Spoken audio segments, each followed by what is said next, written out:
you saying you agree with me? Yes. So Kyle, do you recycle? No. Yeah, I mean, like, I agree in that, like, recycling isn't the best option. And I'm glad that we agree on a lot of points, Yeah, I think. because So people think basically we're doing nothing. recycling isn't the answer. Do you think you'll ever recycle again? I won't now. Welcome back, Chargers. It's Unshul with Supercharged. I'm kind of in the middle of moving for my full-time job right now, so we're going to be going through a couple of location changes. So today we're going to be talking about Steven Crowder. Now, Steven Crowder's been in the news a lot recently. If you don't know who he is, he says things like this. Before we get to the video, with our favorite lispy sprite from Vox. You're being given a free pass as a crappy writer because you're gay. It's code for rape, Mr. Queer Eating Chips on the Vox channel. That clip is actually from Carlos Maza, a journalist at Vox News, who Steven loves to pick on. Steven is a right-wing commentator, most well known for his series, Change My Mind. In this series, Crowder goes to college campuses to argue with the liberal cucks and to remind them that facts don't care about their feelings. While on a high level, his videos seem noble. Oh my god, he's trying to start a serious conversation and learn more. He wants his mind to be changed. He's just trying to learn. You realize fairly quickly that these videos are pretty deceptive and one-sided. He uses a ton of predatory, argumentative strategies to try to take advantage of the people that he's arguing with. And he's not the only one either. Ben Shapiro and Tommy Lauren do very similar things. This isn't just limited to people on the right. The left also participates in things like this as well. But that made me wonder, why are so many kids my age, who are presumably college educated and passionate about these topics, just so bad at arguing? So I set out to figure out exactly why that is, by becoming Steven Crowder. I stood out on Bruin Walk at UCLA for 3 days and invited people to come over and argue with me about this. If you recycle, you're part of the problem. Change my mind. But if you see that sign and you really want to run to the comments to fight me, do it. The algorithm helps me. But that's not really what this video is about. Yes, I think that recycling has a ton of problems that not necessarily everybody knows about, but I still think that it's an important part of how we're going to help our environment. Today, we're just going to be focusing on how people argue. I purposely took this stance to be more argumentative and see how people would react to it. While arguing, I purposely included a ton of predatory tactics and logical fallacies that all of the people that we talked about earlier include in their videos. We're going to go through each of these fallacies, show the setup, identify why it's wrong, and help you recognize when someone's trying to take advantage of you. So the next time that someone sticks a microphone in your face on campus, you'll be prepared.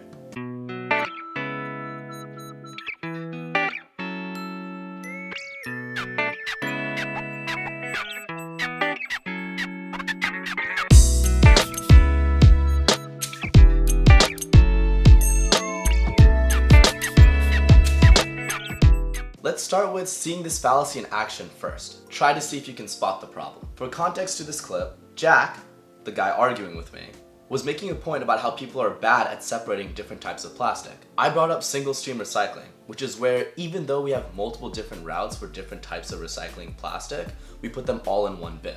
Let's see how it goes. Kind of going off that, let's talk about actually a really harmful US policy, right? The fact that we have single stream recycling. Which means that like people are automatically not going to sort themselves, right? I mean, like let's put it this way, right? It's kind of like a electric car, right? Like electric cars, like you like electric cars, right? Like they're good for the environment, ideally, like they help people out. But those batteries are honestly terrible. Even the electric cars that we have over here, like at the end of the day, the amount of actual at these batteries end up when they get recycled, they're actually worse for the environment on average throughout their lifetime, right?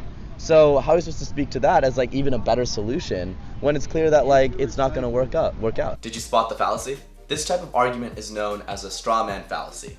I didn't know whether or not he actually liked electric cars, but I made the assumption because of his interest in the environment. Beyond that, it has no bearing on our conversation about recycling. This kind of argument derails the conversation and makes it about something he hadn't originally been defending, forcing him to take up a tangential position that he would ideally not want to argue about. Let's see how he responds.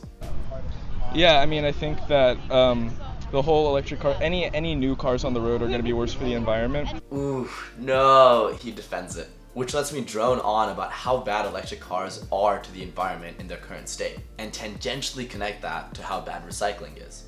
You can identify this kind of argument when someone tries to bring a different angle into the debate, usually making an assumption about your beliefs that you would ordinarily agree with. When that happens, acknowledge whether or not you actually agree with the topic at hand, but remind the speaker that that's a conversation for another day, and bring the focus back.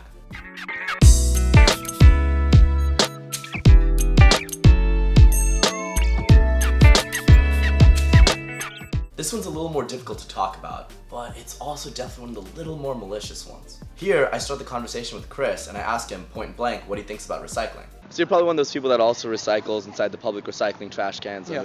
Yeah. Yeah, You do realize none of those actually go into the recycling centers, correct? Well, I'm not sure. I don't know Right. like what percent. I'd be surprised if none of it went. I'm sure that a lot of it doesn't go there, but I mean, I'm sure there's some that. Even one, right? So what do you think I'm gonna say next? Is it A, cite facts and figures that convince him of my argument? B, educate him about the merits of recycling and what it actually looks like? Or C, lie to his face? But even one, imagine if there was a banana peel just thrown in there, the entire thing gets thrown out. That's why. That's what I learned recently, actually. That if there's even some form of food contaminant, that the whole entire recycling bin is just spoiled. And it looks like we have a winner. Instead of talking to him about what the actual process looked like, I made an assumption that may or may not be true, because he seemed unsure from the beginning, and I sounded confident enough, so it sounded like I was educating him. This kind of argument is called appeal to ignorance, because we appeal to people's ignorance. The reason why this one is especially malicious is because it preys on people that believe they're having a good faith argument. We both believe that we're reasonably well-educated people who are reasonably researched on the topic, and therefore both trustworthy about what we say. And yet I pulled out no statistics and only posed a hypothetical scenario that may or may not be true. This is surprisingly common, and one of the easiest ways to identify this is to take a step back and see if the person is posing an argument or just a hypothetical scenario. Remember, I tell him that it's possible that there's even one banana peel in there, but conversely, it's just as possible that one doesn't exist, or that there are multiple recycling bins that don't contain bananas.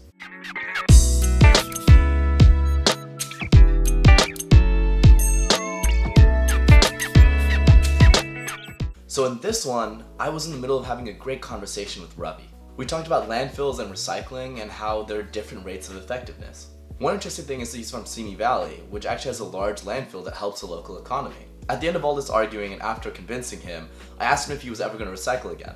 And he said this. Do you think from now on you're never going to recycle again? No, just because Why not? there's also social stigma, and I feel like if someone saw me throw a recycling bottle in a normal trash can, they'd be like, what the hell? But you're supporting the environment more than they are. But to explain it to them, I feel like I would That's need the like talking information. point. Yeah. Yeah. I would need like information and like. So what more information do you think you need to explain to someone else? I think I need to understand like how to explain the point, because I think I understand what you're saying, but I need more like a pamphlet. That'd be cool. like take this. Okay. Educate fair yourself. enough. So this isn't as much an argument in the way that he phrases it, but I still think it was important to cover. This type of argument is known as an argument from authority. The argument from authority is a fallacy where we assume that any statement must be true because it comes from an apparent authority who must know what they're talking about on a subject. This one seems a little harder to define because there are experts that are actual authorities on these subjects. In this case, if it were used as an argument, it would be appealing to society, saying that since the entirety of society recycles, it would be important for us to as well. This argument isn't necessarily about the fact that we shouldn't trust experts. Generally, the argument is made to trust someone influential who isn't necessarily an authority on the subject. In this case, society may be influential, but it's hardly ever correct all the time. Magazines and media use this all the time through celebrity endorsements. Because you believe that these people are influential, you're more likely to buy these products as well. If you find yourself agreeing with something or buying something because someone influential buys it or believes it, you're probably falling prey to argument from authority.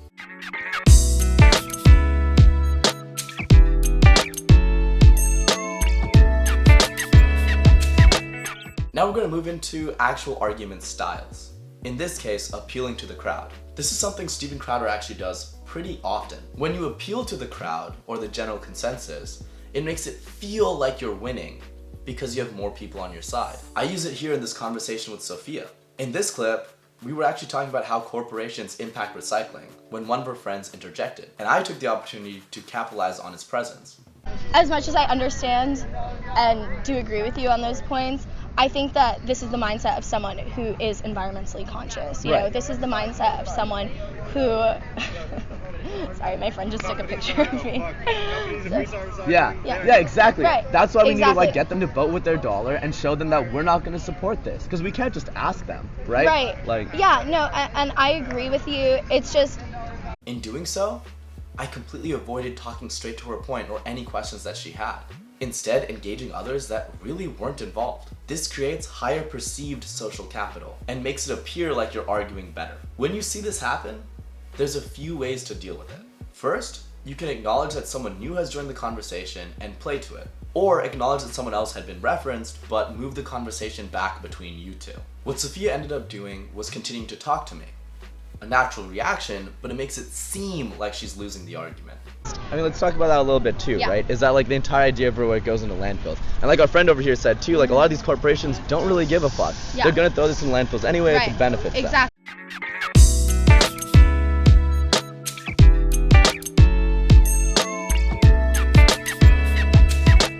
This one is more of a personal arguing strategy. Don't talk forever to make your point. Being concise is key. I don't think recycling is better than doing nothing. I think that while we should be progressing towards a zero waste future, and while companies should be trying to hit all different points of the cycle of their products, that recycling at least gives people some sort of slight environmental mindset. You know, they are at least understanding the impacts of their waste, right, and their trash.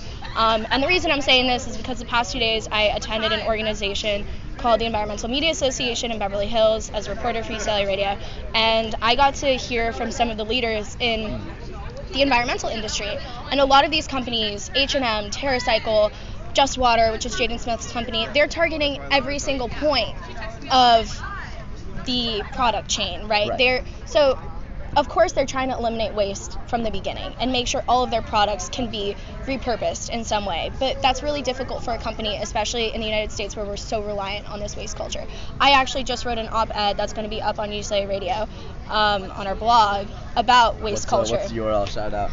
UCLARadio.com/blog or blog.com/ at UCLA Radio News on Instagram. It'll be up on there. There we go. I'll put it in there. Yeah, thank you. And then so I wrote this op-ed discussing, you know, the future of bioplastics, right? So you think about bioplastics and what we're doing here on the Hill. I don't know if you live on the Hill. Do you off campus? Right. So on the Hill, what we have is the Zero Waste by 2025 campaign. And we're supposed to be zero waste. Everything is compostable. Everything is eco-friendly by 2025. However, we're so reliant on bioplastics. And bioplastics and compostable materials are really not even a band-aid because you're still producing waste. It all has to be in a shift in mindset, right? I think that mindset has to go to companies making their products more recyclable, and I think, you know, reusable, repurposable, and maybe not recycling in the condition or, you know, the traditional context that we discuss it, but I do think that we have to think about repurposing what we're already creating. I mean, we create, I think the statistic is like billions of tons of plastic waste per year, you know, and where this plastic waste goes, I think it's much better to recycle it and repurpose it rather than, you know, just throw it away. Right. So with what we currently have, I think we should recycle. And now I think the big challenge is shifting the paradigm to a culture where we're not focused on recycling and when we're more focused on asking companies and asking these producers, asking plastic manufacturers to stop what they're doing and rethink the lifespans of their products. Right. Because she talked for so long, I lost the original point that Sophia was trying to make. And it didn't really seem like she had a cohesive argument, making it really difficult to respond to her. This is actually really easily taken advantage of. Because she spoke for so long and we lost the original point, I can make any broad statements and assumptions that I want to, effectively twisting her words. By keeping it concise, you don't let the person you're arguing with change your argument for you.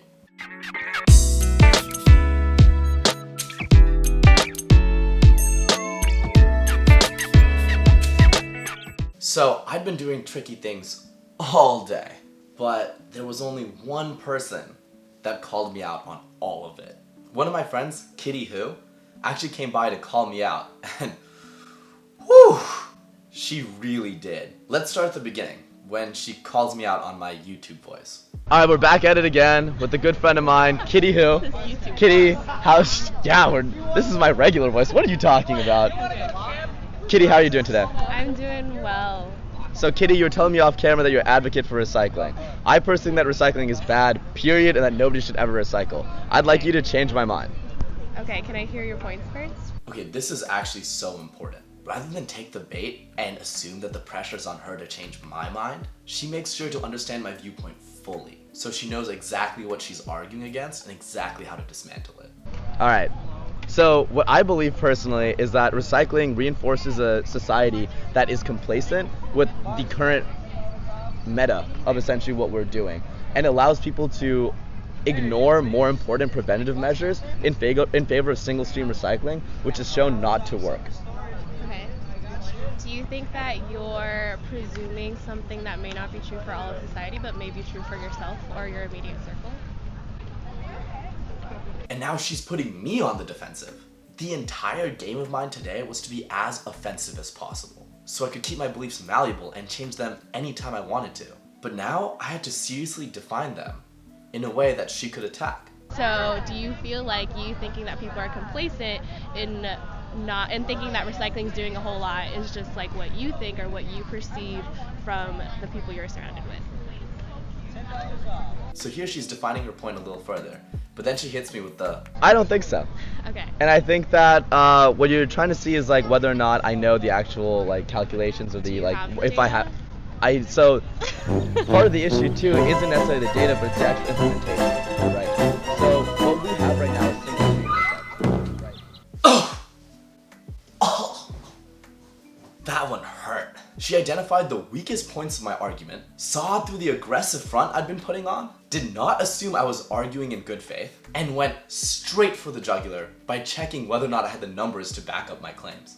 Over the course of 11 more minutes, she proceeds to pick me apart completely. And to spare my ego, I'm not going to be showing it. Kitty has a heart deeply involved with community activism and multiple social justice issues. I expected nothing less from her.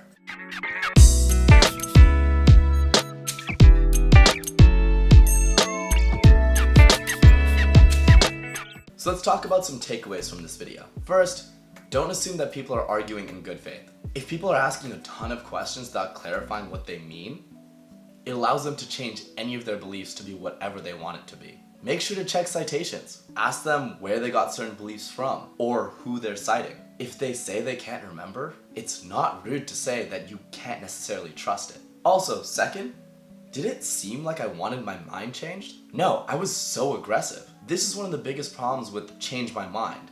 It's not really changing my mind. I have my preconceived notions already coming in, and my goal is to try to convince you otherwise. If you find yourself in an argument, make sure both sides are entering it with an open mind.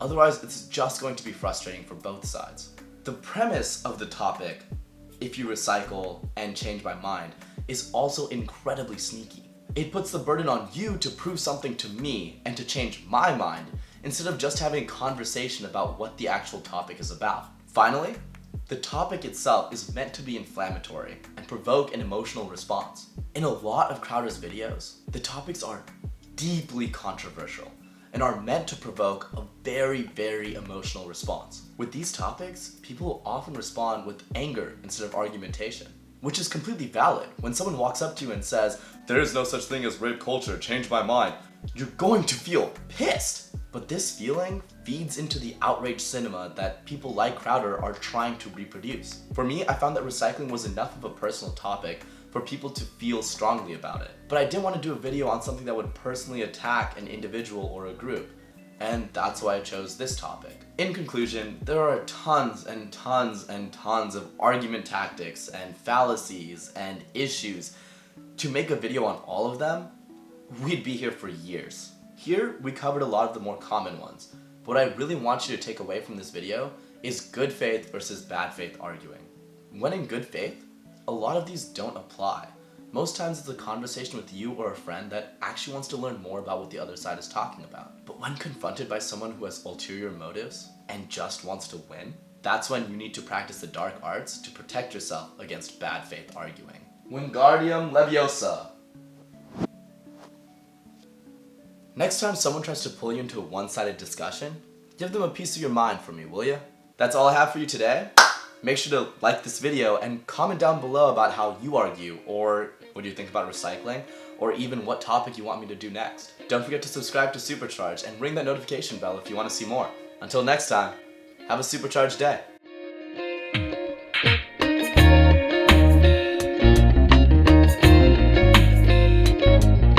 Nice to meet you. We're with Supercharged, so feel free to follow us on YouTube. Wait, what? Wait. Hold the fuck up. You're not in Canada? Thank you, not for that yet.